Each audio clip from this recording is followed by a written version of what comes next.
2 number 2 এর 1 P কিগ্রা is to Q গ্রাম এর অনুপাত। ঠিক আছে, ভালোভাবে পি কিগ্রা ও কিউ গ্রামের অনুপাত কেমন করে করবো? পি কিগ্রাকে গ্রামে প্রকাশ কর, তাহলে কি হবে? 1 কিগ্রা সমান কত গ্রাম বল? 1000 গ্রাম। 1000 গ্রাম। তাহলে পি কিগ্রা সমান কি? পি ইন্টু 1000 ইস টু কি কিউ। তাহলে কি হবে? 1000 পি ইস টু কিউ, এটাই অ্যান্সার। বোঝা গেল? তারপরে ধরে 2 নাম্বার 2 নাম্বারে কি বলেছে দেখ, এক্স দিন আর একটা কি বলেছে, জেড মাসের মধ্যে অনুপাত। জেড মাস মাসের মধ্যে অনুপাত নির্ণয় কখন সম্ভব? যখন কি হবে, এই এককগুলোকে চেঞ্জ করা যাবে। মাস মানে কি বল? এত দিন। ঠিক আছে, এটা এখানে কি গ্রাম লিখে নিতে পারিস, এখানে গ্রাম লিখে নিতে পারিস। ঠিক আছে, এত দিন। এবার বল যে 1 মাস সমান কত দিন?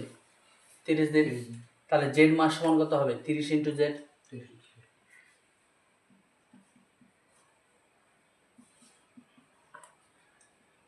এক্স দিন মানে এক্স, আর এটা কি হবে? 30 জেড, এটাই অনুপাত। তারপরে 3 নাম্বার বলেছে কি? অঙ্কটা পর, একটি অনুপাত ও তার ব্যস্ত অনুপাতের মিশ্র অনুপাত কি ধরনের অনুপাত? কি হবে বল?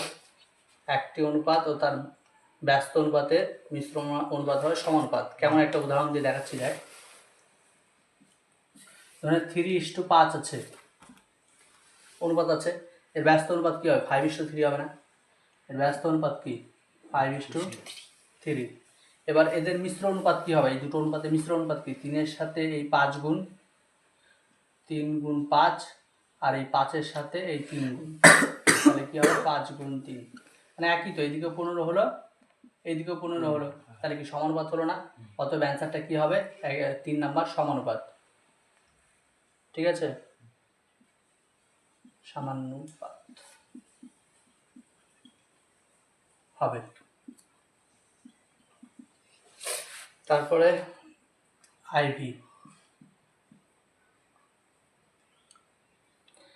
বলেছে, অঙ্কটা বলেছে A by B is to C, B by C is to A, C by A is to B. ঠিক আছে, এবার এদের কি বলেছে দেখ, যে মিশ্র অনুপাত কি? এর প্রথমেরটা, এর প্রথমেরটা, এর প্রথমেরটা। ঠিক আছে, তাহলে কি গুণ করবো? A by B into B by A, B by C into C by A. অনুপাত কি? এইটা এইটা এইটা, C into A into B. দেখ এবার এই সাইডে কাটাকাটি করি। ঠিক আছে, কেমন?